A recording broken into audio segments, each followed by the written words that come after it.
In this video, you're going to see how to install the Saber for the After Effects in Windows laptop. If in case you want for the Mac, feel free to comment so that I can upload a separate video for that. Alright, if I go to the FX panel in the After Effects, as you can see here, if I search for Saber, it is not at all showing in the Effects and Presets panel.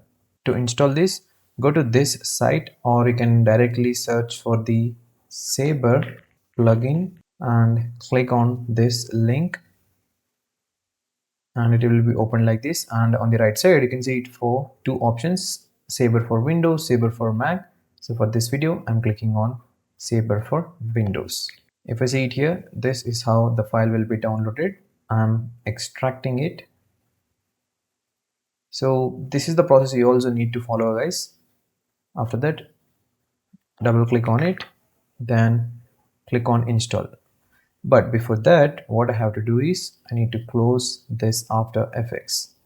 So double clicking on it, clicking on run, again run. This is the window will be opened. Click on I agree, then the 2026 version we want. So even if you want, you can click on custom and you can choose the plugin path as well. I don't want it, so I'm making it as by default. So clicking on install, and that's it. Now the installation is completed.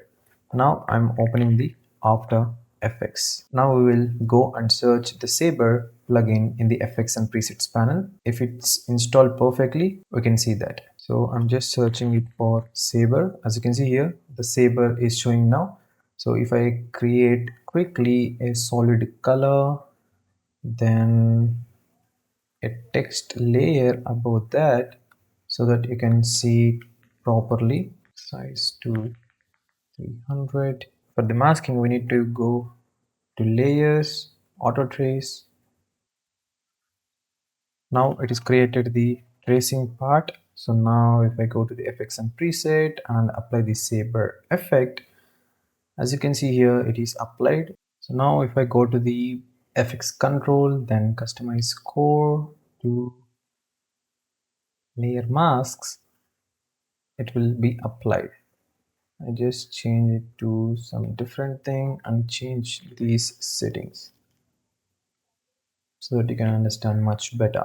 But yeah, this is the process, guys. This is how you can install the Saber plugin in Windows laptop. If you want to know how to install in MacBooks, feel free to comment so that I can post a dedicated video of this.